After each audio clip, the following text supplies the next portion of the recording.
So a patient was brought into the ward on the account of cerebrovascular disease in company of a relative. After being stabilized, the relative came to ask the nurse, "Nurse, please, can I give him bread?" And the nurse quickly answered, "No, no, no, you can't give him bread for now or anything for now at all. It's just going to be on IV infusion until we can ascertain that his swallowing reflex is not affected." Welcome to this table of nursery, where we break down medical issues into simplest, most relatable way. And today we'll be talking about stroke. So stroke is the blockage of blood flow to the brain. It can also be called cerebrovascular disease. So when this happens, the brain can shut down in minutes. What can lead to stroke? Stroke can be caused due to unmanaged blood pressure, unmanaged diabetics, unmanaged high cholesterol level, and so on. So when this happens, it affects every part of the body that the brain controls.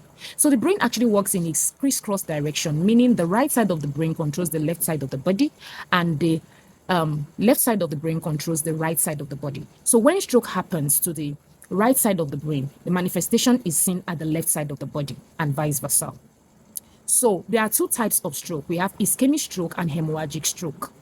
Ischemic stroke is more like a blockage to the blood vessels, so the blood is unable to get to the brain. And hemorrhagic stroke is more like a bleeding of blood vessels, that is a burst of blood vessels into the brain, whereby there's bleeding in the brain. So this can also lead to stroke. The brain actually controls every part of our body, including swallowing. So when a patient has stroke, there's possibility that the swallowing reflex is affected.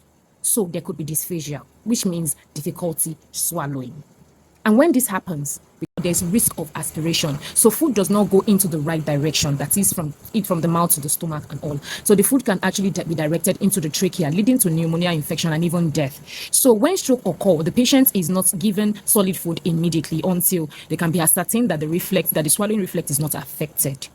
Okay, so that was why the relative was immediately told not to give the patient any solid food. The patient is just going to be placed on IV infusion and liquid diet, soft diet, something that can go easily into the brain. So our learning for today is a stroke patient can't be given solid food until it has been ascertained that the swallowing reflex is not affected. Also, high blood pressure, that is unmanaged blood pressure, can lead to stroke, can put you at risk of stroke. Unmanaged diabetic can lead to stroke. Unmanaged high cholesterol level can lead to stroke, because all these can affect the blood vessel. And when there's a problem with the blood vessel, then something like stroke can occur. Thank you for today. See you next time to talk about something interesting again.